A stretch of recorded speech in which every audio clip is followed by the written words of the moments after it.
સામાન્ય વરસાદમાં ભારતનગરમાં ઠેર ઠેર પાણી ભરાતા દયનીય સ્થિતિ તેવું ડોક્ટર કાયનાત અંસારી આથાનું કહેવું। મહાનગરપાલિકા દ્વારા નવો બનાવેલા રોડ ઊંચો બનાવી પાણી નિકાલની વ્યવસ્થા ન કરાતા નીચાણવાળા વિસ્તારમાં સામાન્ય વરસાદમાં પાણી ભરાતા લોકો માટે પસાર થવું મુશ્કેલ, સતત ભરાયેલ રહેતા પાણીથી રોગચાળાનો ખતરો વધ્યો તેવું ડોક્ટર કાયનાત અંસારી આથાનું કહેવું। હાલ ચોમાસાની સિઝન ચાલી રહી છે અને ગાંધીધામ વિસ્તારમાં હજુ જોઈએ તેવો વરસાદ ખાબક્યો નથી, તેમ છતાં ભારતનગર વિસ્તારની હાલત નરકાગાર સમાન બનવા પામી છે। સામાન્ય ઝાપટામાં ઠેર ઠેર પાણી ભરાતા રોગચાળાનો ખતરો ઊભો થવા પામ્યો છે, તેમ આમ આદમી પાર્ટી ગુજરાત પ્રદેશ ઉપાધ્યક્ષ ડોક્ટર કાયનાત અંસારી આથાએ જણાવ્યું હતું।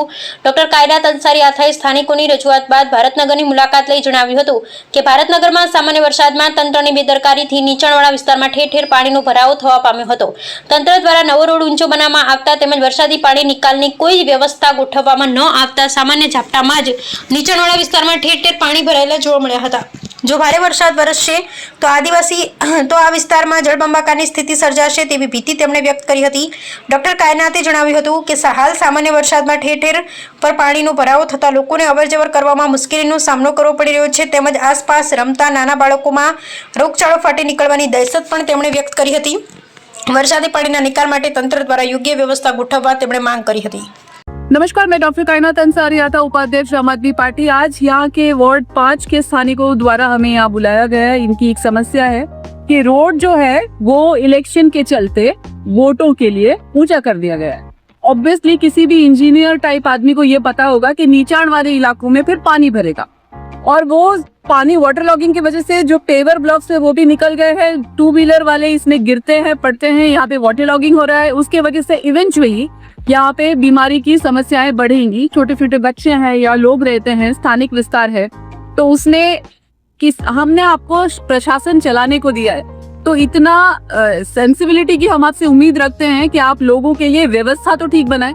आप रोड बनाते हैं, उसके आसपास क्या हो रहा है उससे आपको कोई फर्क नहीं पड़ता। अगर इस तरह का विकास है तो मुझे लगता है कि लोगों को विचार करना चाहिए कि विकास चाहिए या नहीं चाहिए। Thank you so much. हम लोग इसके बारे में वहाँ पे भी एक महानगर पालिका में भी इसके लिए रजूआत करेंगे और हम चाहते हैं कि इसका जल्द से जल्द निवारण आए ताकि लोग यहाँ चैन से जीते।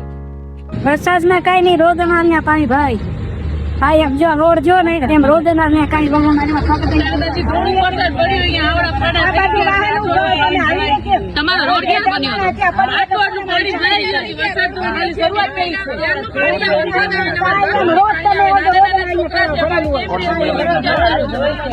હમણાં નવો જ બન્યો છે રોડ હમણાં નથી બન્યો અહીંયા આમ લાઈન બનાવી છે ને એમાં પાણી ભરી નાખ્યું છે અમે અહીંયા આવ જાવ બધી તકલીફ થાય અંદાજી વરસાદ થોડુંક જ પડ્યું હોય ને આટલું પાણી ભરાઈ ગયું છે રહી ગયું છે તમારે ગાડી કેમ કાઢવી અહીંયાથી છોકરા અમારા આવતા જાવતા હોય છે અહીંયાથી बराबर है एक दो पानी दो और दो પાણી ધરે છે ત્યારે પીએ ને આવી જાય અત્યારે છોકરા અમારે માંદા પડે ત્યારે જોવા નથી આવતા આપણે અત્યારે છોકરા કેટલા માંદા પડે પાણી ભરેલું રહે છે જને ભરે હોય છે કેટલા લપટી જાય ઘરમાં ગારો પણ થાય છે આના લીધે बच्चर खाए से रेकरी वाला बच्चा हाले ये एक रेकरी पकड़ी गई રોજ તો આખી ઉલરી ગઈ રેકડી આખી